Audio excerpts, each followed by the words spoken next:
Esprit de feu, viens nous embraser. Viens, esprit de sainteté, viens, esprit de lumière, viens, esprit de feu, viens nous embraser. Viens, esprit du Père, sois la lumière, fais jaillir des cieux ta splendeur de gloire. Bonjour chers amis et bienvenue au rendez-vous du partage des pains spirituels. En ce 7e dimanche après Pâques, nous sommes au lendemain de la fête de l'Ascension et nous nous réjouissons de la joie qui remplit l'univers avec cette invocation de l'Esprit qui va venir embraser et lancer l'Église dans sa mission. Nous célébrons aujourd'hui aussi la 51e journée mondiale des communications sociales. Et le thème que le pape a retenu, c'est communiquer la confiance et l'espoir. Dans l'évangile de ce dimanche, nous sommes au chapitre 17e de l'évangile selon Saint Jean. Et Jésus fait monter vers le Père ce que l'Église a appelé la prière sacerdotale. Oui, Jésus se situe comme le véritable grand prêtre dont parle l'épître aux Hébreux, c'est-à-dire celui qui est entré une seule fois dans le temple pour offrir une fois pour toutes le sacrifice éternel. C'est en référence au sacrifice qu'offraient les prêtres de l'ancienne alliance, ce sacrifice qui pouvait être parfois impur à cause de leur impureté personnelle ou de celle des objets, des animaux qu'ils utilisaient. Et donc, le sacrifice du Christ est le sacrifice parfait, par excellence, parce que justement, il est l'agneau sans tache. Mais que fait-il pendant cette prière? Il dit, je prie pour eux. Eux, ici, renvoient aux apôtres, aux disciples, et à nous aujourd'hui. C'est beau de savoir que Jésus prie pour nous, pour toi, pour moi. Et dans cette prière, il exprime bien la relation qui l'unit au Père.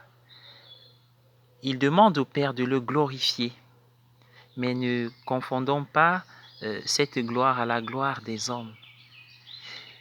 Le Père le glorifie, pourquoi? Parce qu'il a fait la volonté du Père. Et justement, sa mission à lui consistait à donner au monde la vie éternelle, parce qu'il est la vie. Et il la donne au nom du Père. Il la donne en son nom personnel, et elle se réalise par la force de l'Esprit Saint. C'est cette vie que nous avons en nous quand l'Esprit habite en nous. Quant à nous, il reconnaît que les apôtres l'ont reconnu. Et justement, aujourd'hui, il dit qu'il quitte le monde. Nous sommes au lendemain de l'Ascension, le disions-nous. Il quitte le monde de manière physique.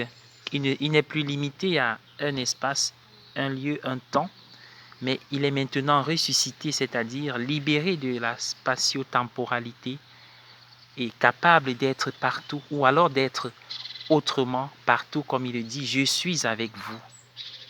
Et il sera avec nous par son esprit.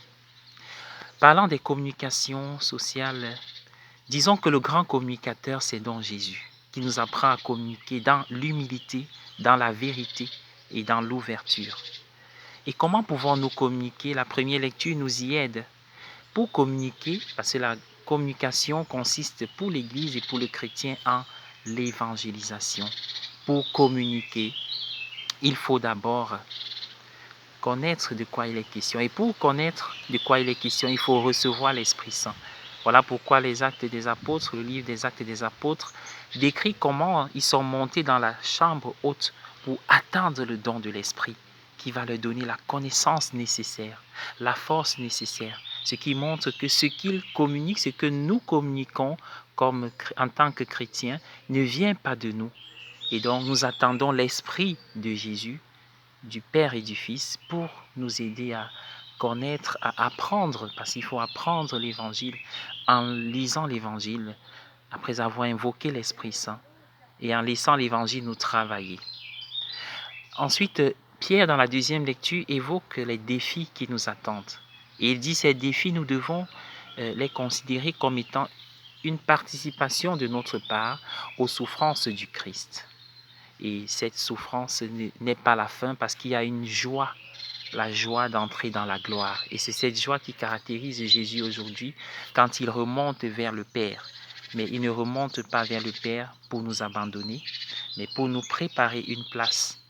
Et voilà pourquoi de la droite du Père où il siège, il nous envoie le meilleur des dons, son esprit qui habite en nous. Préparons-nous toujours à recevoir cet esprit. Bonne journée à tous et bonne semaine à tous et à chacun dans la joie d'appartenir à l'Église.